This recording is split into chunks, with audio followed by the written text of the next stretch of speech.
Hi everyone, welcome to city by super guide. मेरा नाम है काशमीर। जैसे कि आप लोग जानते हैं कि we already have an update कि सीयूटी यूजी 2024 के फॉर्म फिलिंग बहुत जल्दी से स्टार्ट होने वाले हैं। ऐसी कौन सी गलतियां हैं जो आपको फॉर्म फिलिंग दौरान नहीं करनी है? आपका एडमिशन उन गलतियों की वजह से रिजेक्ट भी हो सकता है। किस तरीके से बचे उन गलतियों से इस वीडियो के अंदर बताने वाला हूं। और जो लास्ट वाली गलती है वो सबसे ज्यादा बच्चे करते हैं और उन्हीं की वजह से लाखों बच्चों का एडमिशन रिजेक्ट हो जाता है हर साल। चाहे 2022 की बात करो, चाहे 2023 की बात करो। स्टार्ट करते हैं हमने इस इंपॉर्टेंट वीडियो को। देखते हैं सबसे पहली गलती जो बच्चे करते हैं, don't hurry to fill out the form. जैसे ही फॉर्म फिल शुरू होता है बच्चे तुरंत फॉर्म फिल करना शुरू कर देते हैं। जैसे कि उन्हीं को एडमिशन मिलेगा यूनिवर्सिटी ऑफ दिल्ली में, उन्हीं को एडमिशन मिलेगा बनारस हिंदू यूनिवर्सिटी में सबसे पहले। ऐसा नहीं है, आपको थोड़ा वेट करना है। यूनिवर्सिटी जो है ऐड होती रहती है और रिमूव होती रहती है। अगर सीयूटी पीजी की बात करूं, वहां पर बनारस हिंदू यूनिवर्सिटी अभी तक ऐड नहीं हुई है, जबकि होनी है। जवाहरलाल नेहरू यूनिवर्सिटी अब आई है 4-5 दिन के बाद ऐड होकर। तो यहाँ पर यूनिवर्सिटीज ऐड होती रहती है और रिमूव होती रहती है। और कई सारी यूनिवर्सिटीज जो है, जैसे यूनिवर्सिटी ऑफ इलाहाबाद की मैं बात करूं, वो ये बोल देती है कि आपको मेरे जब एडमिशन पोर्टल पर आओगे तो वही कोर्स और कॉलेजेस फिल करने हैं जो कि आपने सीयूटी फॉर्म फिलिंग के दौरान करे थे। तो अगर आपको यूनिवर्सिटी ऑफ इलाहाबाद नहीं मिली पहले दिन, तो आप किस तरीके से यूनिवर्सिटी ऑफ इलाहाबाद के लिए एलिजिबल हो जाओगे एडमिशन प्रक्रिया के दौरान? तो आपको पहले दिन ही फॉर्म फिल नहीं करना है, एटलीस्ट 2-3-4 दिन का समय लेना है। देखते हैं कि सीयूटी यूजी समर्थ जो पोर्टल है उसके अंदर क्या चेंजेस आते हैं।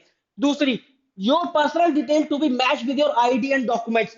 ये बहुत इंपॉर्टेंट है। चाहे आपका क्लास 10th या 12th का सर्टिफिकेट हो, मतलब जो 12th जो ड्रॉपर बच्चे उनके लिए होगा, लेकिन जो क्लास 10th का सर्टिफिकेट है उसके साथ आपकी सारी की सारी डिटेल्स मैच होनी चाहिए। आपका नाम, आपके पिताजी का नाम, आपके माताजी का नाम, आपकी डेट ऑफ बर्थ, ये सब उसके साथ मैच होना चाहिए। और आपकी फोटो आईडी कार्ड जो है उसके साथ भी मैच होना चाहिए। तीसरा, always make a list of course and college universities. ये सबसे ज्यादा जरूरी है। चाहे कोई साइंस वाला बच्चा हो, चाहे ह्यूमैनिटीज वाला हो, चाहे कॉमर्स वाला बच्चा हो, आप लोगों को एक लिस्ट बना लीजिए कि भैया मेरे लिए ये कोर्सेज हैं जिनके लिए मैं एलिजिबल हूं। ये नहीं कि मैं जिनके लिए जाना चाहता हूं, जिनके लिए मैं एलिजिबल हूं। और ये जो एलिजिबल वाली मेरी लिस्ट है, इनके अंदर वो कोर्सेज भी हैं जिनके लिए मैं एस्पायर कर रहा हूं, जिनमें मैं एडमिशन लेना चाहता हूं। और ये यूनिवर्सिटीज हैं जो जिनके लिए मैं एलिजिबल हूं। और इन यूनिवर्सिटीज की लिस्ट में वो भी यूनिवर्सिटी शामिल है जिनके लिए मैं एस्पायर कर रहा हूं, जिनके अंदर मैं जाना चाहता हूं। बहुत बड़ा फर्क है इन बातों के अंदर। आपको ऐसी लिस्ट बनानी पड़ेगी और ढेरों सारे कोर्स होने चाहिए, ढेरों सारी यूनिवर्सिटीज होनी चाहिए। कम से कम 10-12 यूनिवर्सिटीज अपनी विश लिस्ट में रख के लेना। भाई, university of Delhi, Banaras Hindu university, university of Allahabad, Baba Sahab Bhimrao Ambedkar university, Jawaharlal Nehru university, Jamia Millia Islamia university, Aligarh Muslim university, IMT university, Tata institute of social science, doctor APJ Abdul Kalam university, Shobhit university. ऐसी बहुत सारी यूनिवर्सिटीज अपने आसपास भी देख लेना कि भाई ये सीयूटी के स्कोर एक्सेप्ट करिए। हो सकता है कि यूनिवर्सिटी ऑफ दिल्ली में एक बार को मेरा ना हो, तो कम से कम इस यूनिवर्सिटी में तो हो जाए। मैं पार्शियल ड्रॉप ले लूंगा अगर मुझे यूनिवर्सिटी ऑफ दिल्ली में ही जाना है, तो अगर मेरा उसमें नहीं हुआ, ठीक है। अब देखिए, एक लैंग्वेज कम से कम आपको चूज करनी है जो कि इंग्लिश होगी, और 4 डोमेन चूज कर ले जनरल टेस्ट। तो इस तरीके से हो सकता है कि 6 इस बार मैक्सिमम सब्जेक्ट आए, तो आपको उनका पूरा पूरा फायदा उठाना है। क्योंकि ये देखा गया था लास्ट ईयर भी 30,000 से भी नंबर कम था। मतलब जो बच्चों ने फॉर्म फिल किया था, 30,000 से भी कम ऐसे बच्चे थे जिन्होंने 3 या 4 सब्जेक्ट टेस्ट से ज्यादा फिल किए। तो इस बार हो सकता है कि 6 सब्जेक्ट टेस्ट आपको फिल करने पड़े। तो ये 61 सब्जेक्ट टेस्ट हैं सीयूटी एग्जाम के अंदर। 33 लैंग्वेजेस, 27 डोमेन सब्जेक्ट और एक जनरल टेस्ट, कुल मिलाकर 61 सब्जेक्ट टेस्ट है। उसमें हो सकता है मैक्सिमम 6 चूज करने पड़े। आप मैक्सिमम 6 ही चूज करिए। एक लैंग्वेज इंग्लिश। इंग्लिश इसलिए बोल रहा हूँ कि आप बीए ऑनर्स इंग्लिश, बहुत सारे ऐसे कोर्सेज है जिनके लिए केवल इंग्लिश ही कंपलसरी है, तो उनके लिए आप एलिजिबल हो जाएंगे। और 4 डोमेन्स, मतलब बहुत सारे ऐसे कोर्सेज है, ज्यादातर कोर्सेज ऐसी हैं जिनमें मैक्सिमम 3 डोमेन मांगता है। तो यूनिवर्सिटी क्या करेगी, बेस्ट और 3 का स्कोर एक्सेप्ट कर लेगी या उठा लेगी आपके 4 डोमेन में से। और आपको एक जनरल टेस्ट जरूर चूज करना है। हो सकता है कि आप यूनिवर्सिटी ऑफ दिल्ली के लिए कोई कोर्स के लिए अप्लाई कर रहे हैं, उसके अंदर जनरल टेस्ट नहीं चाहिए, लेकिन अगर उसके अंदर आपका नहीं हुआ तो आपका यूनिवर्सिटी ऑफ इलाहाबाद में हो जाएगा, जहां पर जनरल टेस्ट मैंडेटरी है। ठीक है। इस तरीके से आपको बेस्ट टेस्ट कॉम्बिनेशन बनाना है। फिर always choose domains of your class 12th। ये बहुत जरूरी है। अब तो मुझे तो ऐसा लगता है जब इस बार ब्रोशर निकलेगा तो बहुत सारी यूनिवर्सिटी कंपलसरी कर देंगी कि आप केवल वही डोमेन सब्जेक्ट चूज करें अपनी सीयूटी एग्जाम के अंदर जो कि आपने क्लास 12 में पढ़े हैं या पढ़ चुके हैं। Check eligibility criteria of the course. हमेशा ध्यान रखना, जैसे ही आप कोर्स चूज करेंगे वहां पर भी एलिजिबिलिटी क्राइटेरिया आपको शो करता है, तो आप एलिजिबिलिटी क्राइटेरिया चेक कर लेना। हो सकता है कोई कोर्स आपने चूज कर लिया, आपने बीबीए चूज कर लिया यूनिवर्सिटी ऑफ दिल्ली से, और वहां पर मैथमेटिक्स कंपलसरी और आपने मैथ पढ़ा ही नहीं क्लास 12 के अंदर। ये सबसे बड़ी गलती है, तो आप एलिजिबिलिटी क्राइटेरिया जरूर चेक कर लें।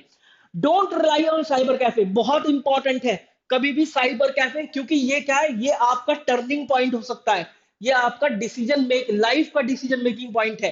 तो आप कभी भी साइबर कैफे पे डिपेंड ना करें, या तो अपना लैपटॉप यूज करें, या अपना फ्रेंड का करें, या अपने नेबर का लैपटॉप यूज करें। अपने सीनियर के गाइडेंस में फॉर्म फिल करें, अपने भाई की, बड़े भाई की, भाई बहन की गाइडेंस में फॉर्म फिल करें। और फॉर्म फिलिंग वीडियोस जरूर देख लें कि इस तरीके से फॉर्म फिल करना है। पहले ही मैंने अपलोड कर लिया, उसको जरूर देख लीजिए, कहीं भी गलती नहीं करनी है। साइबर कैफे वाला कभी भी वो अपने लिए फॉर्म फिल नहीं कर रहा, वो आपके लिए फॉर्म फिल कर रहा है, तो वो कुछ भी किसी भी तरीके से भर देगा।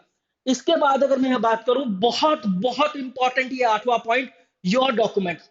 आपका स्कैन फोटोग्राफ और सिग्नेचर, फोटोग्राफ की बात करें 10 केबी से 200 केबी, सिग्नेचर की बात करें 4 केबी से 30 केबी, प्रॉपरली विजिबल होना चाहिए। इस तरह का फोटो आपको लेना है कि जब आप अपलोड कर दे तो वो धुंधला ना आए बिल्कुल भी, वरना रिजेक्ट हो जाएगा भाई। Scanned copy of the category certificate, अगर आप अनरिजर्व कैटेगरी से नहीं है और आप उस कैटेगरी का फायदा उठाना चाहते हैं, या कुछ आप बेनिफिट लेना चाहते हैं, तो SC, ST, OBC, EWS, PWBD category, इनके सर्टिफिकेट आपके बने होने चाहिए 50 केबी से लेकर 300 केबी इन द पीडीएफ फॉर्मेट। और मुझे पूरा यकीन है कि इनकी जो डेट होगी डॉक्यूमेंट की, वो होगी इस बार ऑन और आफ्टर 1 अप्रैल 2023। ये क्या है, ये मतलब एनटीए का एक रूल है, जो कि सीयूटी ब्रोशर में आपको क्लियरली दिखाई देगा कि ये सभी डॉक्यूमेंट की डेट ऑन और आफ्टर 1 अप्रैल 2023 होगी। तो ये तभी शो होना चाहिए। सारे के बहुत सारे बच्चे पूछते हैं कि सेंट्रल लेवल होना चाहिए, स्टेट लेवल होना चाहिए। ऑब्वियसली सेंट्रल लेवल का एग्जाम है, तो सेंट्रल लेवल का सर्टिफिकेट्स आपके होने चाहिए। ठीक है गाइस, तो wish you very good luck, thank you very much. You guys can join the Telegram group CUT by Supercat, जहां पर ढेरों सारी क्विज, ढेरों सारे update day to day, time to time आपके लिए आते रहते हैं। Link you can find it description field, CUT by Supercat. Wish you very good luck for your examination, thank you.